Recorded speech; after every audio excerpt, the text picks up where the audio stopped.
पण जेव्हा मला सरांनी सांगितलं की आपल्या शोचं नाव आहे लाखात एक आमचा दादा, जिथे दादा हा शब्द आला तिथे मी अशी थांबले, ओके मी करते हा शो. खूपच आठवण येते. इथे लांब आहे त्याचं, पण आज भेटणार आहे. आणि अख्खा क्रू आमच्याकडे बघत होता आणि आम्ही म्हणजे फुटलो होतो. हा म्हणजे कंट्रोल कट झालं होतं सगळं, पण तरी आम्ही चौघी रडायचं थांबत नव्हतो. आणि आमचा दादा पण तेव्हा जे काय होतं ते फिलिंग आम्ही एक्सप्लेन नाही करू शकत. जगातल्या स्त्रियांना वाटतं की ऋतिक रोशन आपला नवरा असावा, पण मला ऋतिक रोशन सारखा भाऊ हवा होता अग्निपथ बघून.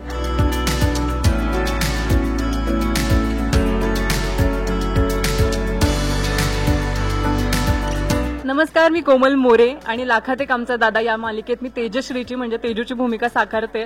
तर तेजू कशी आहे हे मी थोडक्यात तुम्हाला सांगते. तर अत्यंत साधी बोळी, सोज्वळ, प्रामाणिक आणि लहान मुलांना तिला शिकवायला आवडतं. तिला स्वतःला शाळेत लहान मुलांना शिकवायला आवडतं आणि तिला स्वतःला सुद्धा खूप शिकायचं आहे. तिला स्वतःची शाळा सुद्धा उघडायचं आहे असं सुद्धा तिचं स्वप्न आहे. आणि काही नाही, फार काय विचार करत नाही ती. तिचं फक्त एकच म्हणणं आहे की कुठल्याच गोष्टीने दादाला त्रास होता कामा नाही, म्हणून ती नेहमीच एक पडतं पाऊल ठेवते की या गोष्टीने जर माझ्या दादाला त्रास होणार असेल तर मी हे आयुष्यात करणार नाही. दादावर प्रेम खूप आहे तिचं, म्हणून ती थोडीशी घाबरट पण आहे की ही गोष्ट मी करू की नको करू, असं सतत तिच्या बॅक ऑफ द माइंड चालू असतं. आणि येस, खूपच साधी आणि सोपी अशी आपली तेजश्री आहे. नमस्कार, माझं नाव ईशा संजय आणि मी आमच्या मालिकेमध्ये राजश्री म्हणजेच राजूची भूमिका साकारते.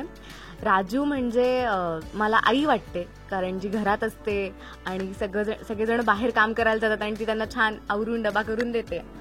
आणि मला असं पण वाटतं की दादा जेव्हा घरात नसतो तेव्हा बहिणींची आणि घराची जबाबदारी राजूवर आहे, त्यामुळे ती अगदीच कणखरपणे ती निभावते. सगळ्या बहिणींचे तिला माहितीये, स्वभाव माहितीये, आवडीनिवडी माहितीये आणि तिला करून म्हणजे बनवून खायला घालायला प्रचंड आवडतं. आमची धनू तर आहेतच याच्यामध्ये मोठा मेंबर की जी माझ्या ह्या सगळ्या आवडीला भरपूर अशा चान्सेस देत असते. तर अशी आणि महत्वाचं म्हणजे घराला जे लागतं, फायनान्स मिनिस्टर आहे मी या घराची. मी सगळ्या घरातला हिशोब सांभाळते. दादा घरात पैसे कमवतो आणि मी ते कुठे वापरायचे हे याचा डिसिजन मी घेत असते. सो अशी आहे राजू. नमस्कार, माझं नाव जुया विनाश तनपुरे आणि मी या मालिकेत भाग्यश्रीची भूमिका साकारते. भाग्यश्री ही खोडकर आहे, बिनधास्त आहे आणि तिच्याकडे सगळे येऊन त्यांचे स्वतःचे सिक्रेट सांगतात आणि ती वेळ आल्यावर ती दादांना सांगून टाकते. आणि ती दादाची सर्वात जास्त लाडकी बहीण आहे.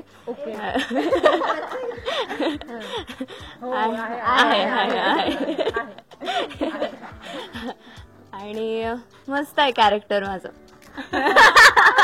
नमस्कार, मी समृद्धी विनायक साळवी. मी धनश्रीची भूमिका साकारते.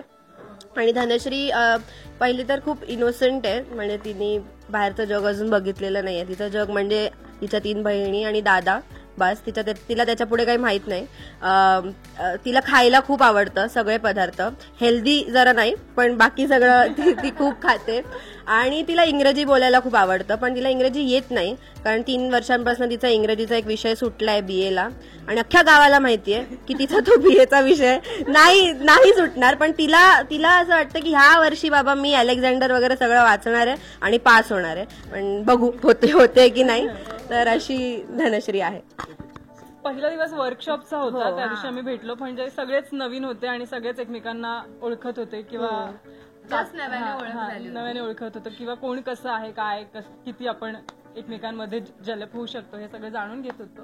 आणि हळूहळू ऍक्च्युअली ते आपोआपच सगळं आमचं बॉन्डिंग झालं. त्याच्यासाठी आम्ही वेगळे असे काही एफर्ट्स घेतलेच नाही.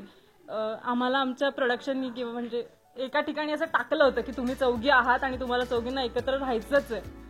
आणि आता खरं तर आम्हाला असं वाटतच नाही की आम्ही कुठल्या तरी वेगवेगळ्या कुटुंबांमधून येतो. आता असं वाटतं की अरे ही म्हणजे ही तर माझी खरंच लहान बहीण येते तिन्ही.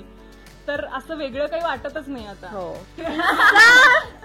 एक किस्सा म्हणजे जो एक आहे आमचं, आम्ही 4 जणी मिळून अशी आमची एक रूम आहे, तिथे आम्ही बसलेलो असतो आणि असे फक्त नुसते जोर जोरात हसण्याचे आवाज येत असतात कारण आम्ही चौघी सतत एकत्र असतो. तर त्यामुळे एकदा डिरेक्टर सर आमचं लक्ष नव्हतं, आमची चूक आहे, आम्ही सर मान्य करतो, तेव्हाही मान्य केलं आणि सर ते जोरात ओरडले टेररिस्ट कॅम्प. आणि आम्ही असं टेररिस्ट कॅम्प, तेव्हा आमचं असं नामकरण झालं त्या रूमला. तेव्हा त्याच्यानंतर की आमची ती अशी मी चेंजिंग रूम किंवा मेकअप रूम असं आधी म्हणायचो, पण आता तो आमचा टेररिस्ट कॅम्प झालाय. तर तो एक आमचा मज्जा आला किस्सा झाला होता. नावं रोज बदलत असतात. हा. राष्ट्रकन्या असतो, राष्ट्रभगिनी, राष्ट्रीय म्हणजे जे आम्ही रोज करतो ती गोष्ट आता राष्ट्रीय आमच्या सेटवरती. त्यामुळे टेररिस्ट कॅम्प आणि राष्ट्रीय अशा दोन मज्जा आमच्याकडे आहेत सध्या तरी. मला एक लहान भाऊ आहे ज्याचं नाव अभिजित आहे आणि खरं सांगायचं तर हा शो मी साईन केला असेल तर ते फक्त त्याच्यामुळे, कारण मी एकतर सातारात शूट होतं त्यामुळे थोडा एक असतं ना की मी मूळची औरंगाबादची, त्यामुळे इथे मी कधीच आले नव्हते. तर घरचे पण थोडे असे होते की इथे पाठवायचं की नाही, किंवा माझं पण असं होतं की यायचं की नाही इथे.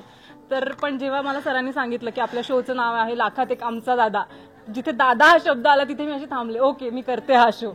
तर जे काही होतं मग ते असं होतं की भाई तुझ्यासाठी मी हा शो करणार आहे म्हणून मी हा शो करते. आणि त्याच्याशी माझं जे बॉन्डिंग आहे ते खूपच स्पेशल आहे. माझं आयुष्य या जगात कोणावर इतकं प्रेम नसेल जितकं माझ्या दादावर आहे. आम्ही दोघं जरा जास्त रिलेट करतो ह्या गोष्टींना, कारण इथे प्रत्येक सीन करताना जो दादासोबत असतो ते असं प्रत्येक मुवमेंट आठवत जातात की हा माझ्यासोबत पण असं झालेलं, किंवा मी आणि माझ्या भावाचं नातं पण असंच आहे. आणि आमचे मोमेंट्स आठवतात की हा, मग ती फिलिंग ऑटोमॅटिक येते की रडायचा सीन असेल, इमोशनल सीन असेल तर मग ते फिलिंग ऑटोमॅटिक येतं की हा, ते फिलिंग घेऊन मी हे करू शकते. पण खूपच आठवण येते इथे लांब आहे त्याचं, पण आज भेटणार आहे.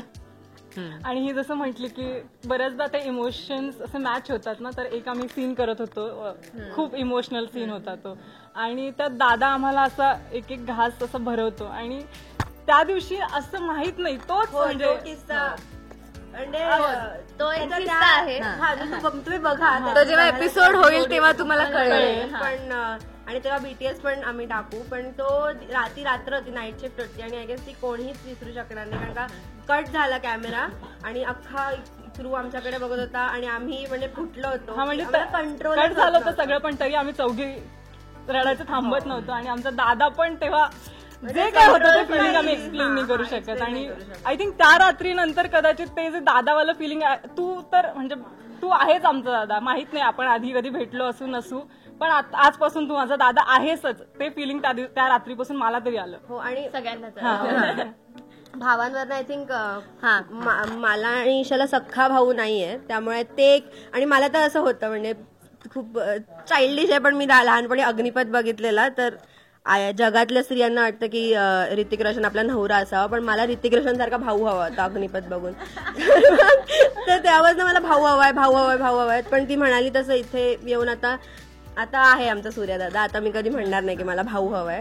आणि काल पण असा एक सीन झाला की त्याच्यासोबत खूप चुकीचं होत असतं आणि आमच्यावर कॅमेरा पण नव्हता, तरी पण आम्ही असं की काय बोलतायत हे लोक, आणि जे बोलत होते ते पण आमचे मित्रच होते, पण आम्ही असते की नाही बोलू शकत आमच्या दादाला असं कोण. त्यामुळे खूप पॉझिटिव्ह झालोय आम्ही आता त्याच्या बाबतीत, आणि तो आहे आता आमचा दादाच आहे. मला सख्खी बहीण आहे, त्यामुळे जे ह्या दोघी जणी म्हटल्या तसं भाऊ फिलिंग नाही, पण आय वुड से भावंडच्या भावना सेम असतात.